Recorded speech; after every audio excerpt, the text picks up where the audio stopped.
Hello everybody and welcome to my channel. Today we're going to be doing a book review. It's not going to have any spoilers because I don't really know of any spoilers really to talk about. It's not like a very spoilery book. But yeah, we're going to be talking about Age of Vice.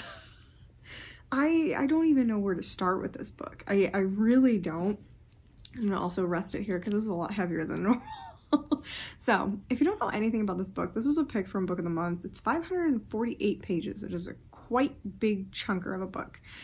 And it is following, I don't even know, but it takes place mostly in India, and it opens up with a horrific car accident where 5 are left dead, and a boy is pulled out of a Mercedes drunk and he's arrested and put into jail, etc. That's what sets off the story, but that's not what actually sets off the story. So it's just kind of like one of the things that happen. Like it makes it sound like this is what's going to kick off everything, but it's not. This is actually the ramifications of the events that happen in this book. So we are kind of following 3 main characters. This book is set up into 3 different parts, and our first main character is, it's either Ajay or AJ, I'm not sure which pronunciation it is. He is our first whole section of the book. Then we go into a woman called Netta or Nita. Again, I don't know pronunciations, so I'm trying my best. Then she's part 2, and then part 3 is Sunny. And it's very interesting because this book, like it says, is all about vice. There's drugs, alcohol, lots of drugs, lots of alcohol, bad decisions, just everything you could possibly think of that's terrible is in this book. And it's basically about a corrupt family and their influence on everybody else around them, the ramifications of their actions on people around them, and basically them really not caring, let's be honest. And it's interesting because the family in this is real, but I don't think any of the characters in this are real. So the Wadia family is like the main focus in this, and their extension and how they have a pull over everything, and they're a real family in India, I believe. And I was kind of surprised, but none of the characters that are named are real, which is interesting. So I don't know the purpose behind that. I don't know if there's like a message to that family, like, hey, I know stuff. But she talks about how it's really important that we talk about the author really fast, because I read an interview and she said she wrote this and she has experience with the corruptness that is going on in this country, because she said she lived with her family and her grandmother was constantly at war with these gangs in the area. There's tons of gangs. There's a gang actually mentioned in this that I looked up and it's real. So a lot of this is pulled from her experiences, her understanding of what's actually going on in the area at the time, and it's a lot. And it seems fake because it's so over the top. Like, it feels like you're glimpsing behind the curtain and you're like, this is really kind of stuff that happens. Like, it's a bit seemingly far-fetched, but then you're like, oh, this makes sense. Like, this is a lot of gang activity, high-powered family activity, etc. So it's just, some of it's hard to swallow because it just seems a lot. It seems like a lot, but this person has firsthand experience about a lot of these things. So, and like I said, she pulls from a lot of real events, like this one specific game that sounds so outlandish, it sounds so fake. Look them up. They are a very real problem in India, and I was like, holy crap. So anyway, it's a very interesting way of telling a story, and she's a news reporter, and the book feels that way. It feels very, so I took a couple of newspaper classes. One of your options in high school was take newspaper, and so I was in my newspaper, and I remember my teacher talking about it, and he was like, the thing you have to understand about newspaper class, it's not like writing a novel. You want it to be accessible to everyone who reads it. You need to actually write your articles as if a child is reading them, because you want everybody to be able to get the news, you want everyone to be able to understand what's happening. And I feel like this was written that way. It was very facts, but I understood everything that was happening. It was very easily digestible, even though it's a 548-page book about very serious and wild topics from a place that I am not familiar with, which is very, very impressive writing. Very impressive writing. Before I get more to the plot and what I think about it, I did give it a 2.75. I can't tell you why, because it depends what part you're reading. That's the biggest point of this book. Very quickly, we're going to talk about how the plot is structured, because it is quite different than anything I've read, and it can be a bit jarring that the way the perspectives are done is probably the most confusing thing in this book. So you really have to pay attention to where it says the next person is talking, because it seems like it almost switches perspective, but you kind of have to remember whose brain you're in, because it, like I said, very jarring sometimes. So like I said, our first story opens up, our part 1 opens up with Ajay, and he is a poor boy who was sold into service to people and doesn't know where his family is. Very sad. His story is the most violent, I would say, the most sad, and the one that I definitely felt the most connected to because of who he was as a character. He's just this down on his luck kid who gets stuck into a situation that he doesn't want to be in, and he's forced to basically do whatever this high-powered family wants him to do, and it's oftentimes very much not stuff you should be doing. So his definitely is just this constant fight to survive, and it's the most compelling because it feels the most human, and you connect with him the most because he is this kind person who's just had a really bad life and can't get out of it. He's just stuck in it. He has no choice most of the time, because he'll get hunted down and killed if he tries to leave, most likely. So he really doesn't have a choice, and it feels the most compelling because of that. The other two characters that we mainly follow, because there are a few other points of view like put in there every once in a while, the other two kind of made their bed and laid in it. Like, they definitely could have gotten out of the situations, or they made them worse is the problem. So it's a lot harder to connect with them because they also cause suffering to our first main character. So it is very difficult to read sometimes from their perspective and be like, you're stupid, what are you doing? So next we follow our main character, Nita, who is connected to the Wadia family from an outside source. She is a news reporter, and she becomes obsessed with Sunny, and Sunny is the son of the head of the Wadia family, so he's kind of embroiled in everything, but he's this charismatic guy, seems like he really wants to change the world, and she becomes obsessed with him. And how AJ's story worked in the first part is you started in like 1991 when he was a boy and went all the way up to the accident where the prologue basically started. Then Nita's story takes you all the way back to when she met Sunny, which is halfway through AJ's story. Because in AJ's story, you know who Nita is. You see her briefly, and he has like speculations about what's going on, but that's pretty much it. Otherwise, you don't really talk about her. So Nita's story starts kind of halfway through AJ's story and takes it from her perspective and kind of showing you what's actually happening behind the curtain that AJ couldn't see. So that was kind of fun, but I would say hers was my least favorite because it was just straight up her making poor decisions and romance.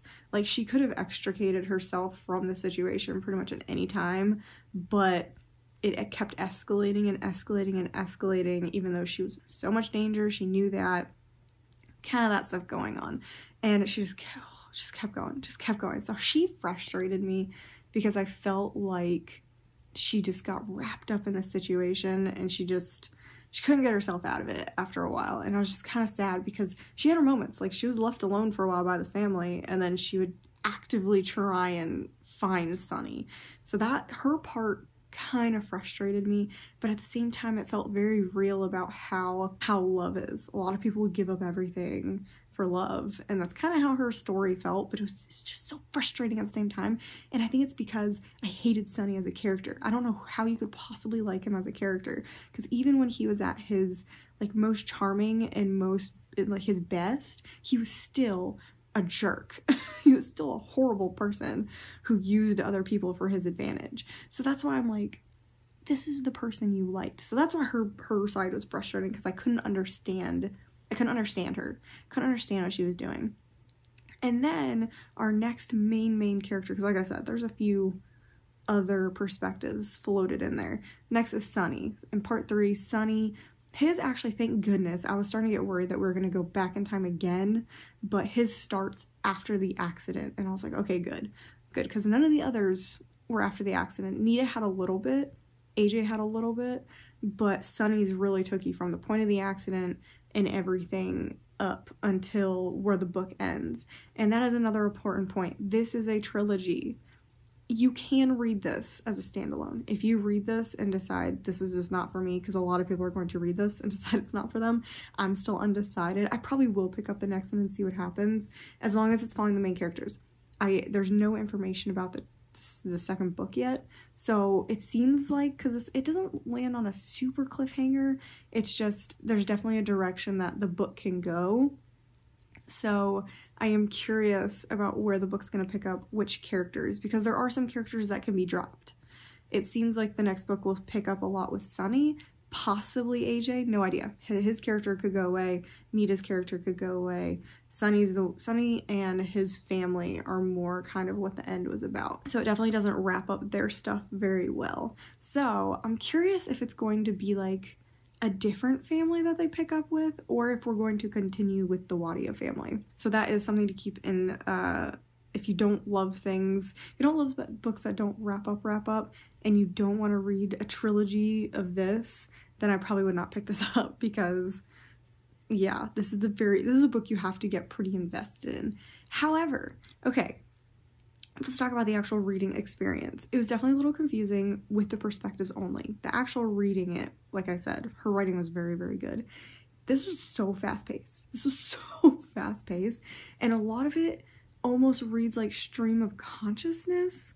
So like it's definitely a character study, but almost in this detached newspaper way. Like you're reading someone's life from a screen. Like you don't feel like you're in the story.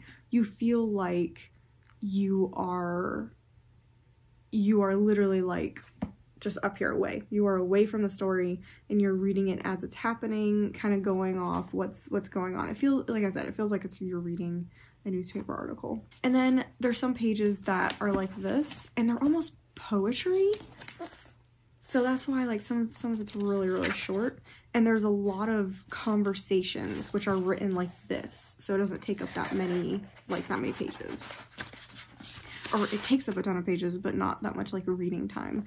So for me, this took me 2 days to read. I did read it a lot, and I would highly recommend doing a mixed media way of reading this. So I read it on Kindle, which definitely helped because it felt like I was getting through it faster than actually physically reading it. Books this big are really hard to physically read for me because I feel like I'm not getting anywhere, but with Kindle I would read sections and then like basically catch up in the book, and then I read the last 50 pages actually physically because I like finishing a book physically. So that's kind of my recommendation for that. If you're into audiobooks, I don't know how the audiobook is, but I feel like this would probably do pretty well with audiobook, especially if there's different narrators. If there's not different narrators, this could get very confusing. So if you listen to it audibly, I would definitely try and have a physical copy to reference what section you're in and who you're trying to listen to, because if they don't have different narrators, that could be really confusing. Now, let's talk about trigger warnings. If you can think of a trigger warning, it's in this book. If you have any qualms about anything with trigger warnings, it is in this book. I almost actually stopped reading it because the first thing that happens is a description of a goat being killed, and I was like, because animal violence is one of my hard points, one of my hard stops.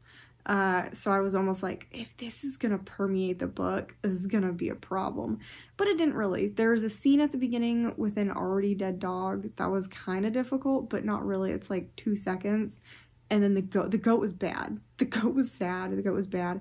But like I said, it's not, again, you feel like you're above the story, not in it. So it kind of took it took a little of the pain off of it, for me at least. But there is that. I don't think there's any more animal death throughout the rest of the book. So that one's, I would say, the lightest of the trigger warnings. Is if you're really hardcore against animal death, you're gonna have a little bit of an issue at the very, very beginning. But I don't think it's bad for the rest of it. Like, I can't think of another animal dying the rest of the book. And I feel like I would remember that because I'm obsessed with that. So, because that freaks me out. I always look at that website, Does the Dog Die, before I read or watch movies, especially horror stuff, because I just don't want to read about, especially dogs or cats dying. So, that's the lightest trigger warning. The other trigger warnings are, like I said, that's pretty much everything. Sexual violence, lots of sexual violence, especially in part 1. I would say it's less in the second parts, but the part 1 is rough. Part 1 is very rough. Death, lots of death, lots of blood. It's actually kind of gory at some parts, especially again in the first one. The first one is the hardest. If you can make it through the first one, you're probably good for the rest of the book, because nothing is as bad as the first section. I was surprised how violent and nasty and just in your face the first section was compared to the other two, because there are scenes from prison in it that are very, very aggressively upsetting, and some of those happen later. Like they revisit the prison a few times, and anytime a prison part is brought up, it's hard. It is incredibly difficult. So like I said, sexual violence, sexual assault, rape, that is all in there pretty like aggressively. There's definitely talks of suicide, which there's a whole stream of conscious about it at one point. It's kind of short, but it's definitely there, and I was like, and then there is a scene of somebody already having committed suicide. So if you have triggers for that, there is definitely that in there. Again, I would say less than some of the other things. I would put it, there's more of it than the animal killing, but less than other stuff. There is tons of alcohol and drug mention. If you have any issues with alcohol and drugs, I would not read this, because every what felt like third paragraph, someone was lighting up cigarettes, someone was lighting up a joint, someone was doing cocaine, someone was drinking, especially the drinking. Drinking was absolutely constant in this book. Everyone was pretty much just drunk through the whole thing, and casual mentions of heavy drug use. So it was a lot, even for me. Like, I was like, okay, I get it. They are drunk all the time. You don't need to constantly say it. I get that they're high all the time. Whew, it was a little much for me too, like how much they mention it. It's not one of my triggers, it just got annoying for me. So yeah, this is just a really difficult book. That's all I can like actively think about. I'm sure I'm missing something, but yeah, it's hard. There's a lot of stuff in this book. Luckily, I don't have that many trigger warnings. It's just animals, or I would have had an incredibly difficult time getting through this book. So that's kind of what I have to say about that. I don't know what else to say about this book, because it was different than anything else I've read. If you want to try something that may be really hard for you, long book, written very different than anything, a story very different from anything I've read, I would try this out. I feel like a lot of people got it from Book of the Month, but are probably too afraid to read it. I was, but then I saw, like, put it on my Kindle, like I asked for it on Libby, and when it came through, I was like, okay, let's just try out the first couple pages. And the writing is so compelling. The writing, even though I'm like iffy on the story, the writing is so good that it definitely was the major factor pushing me through the book. That's pretty much all I have to say about this book, because it's really just a story about people's lives intersecting, and I don't want to give away like the catalysts that happen, etc. This is definitely a book I feel like you should go into just ready to hear people's lives if you want that kind of story, and how grim it is, and how depressing it is, and how fairy tale endings aren't really a thing in this book. So if you want something happy, run away. run away from this book. It is not happy. This is something that is going to leave you unsettled for a little while, and you might not even like it. That's the problem. I don't even know if I like this book. I give it a 2.75, but it's more like unrated, because I don't know how I feel about it, because there's just so much, and it just exists in my brain. Like, I don't know what else to say about it. So I would say, if you don't have that many trigger warnings, try it. If you do, I would probably avoid this one. It's a lot. And yeah, that's all I got for you guys. So make sure you subscribe for more book reviews. Make sure you leave a comment down below if you read this, what you thought about it, because I haven't heard a ton of people talk about it other than that they wanted to read it. So I don't have a lot to go on of what people actually think about it. And so I'm really curious what people are kind of getting from this experience, because I don't know what I got from this experience, just that it was very scary. And make sure you like the video, and that's all I got for you guys, so I'll see you in the next one.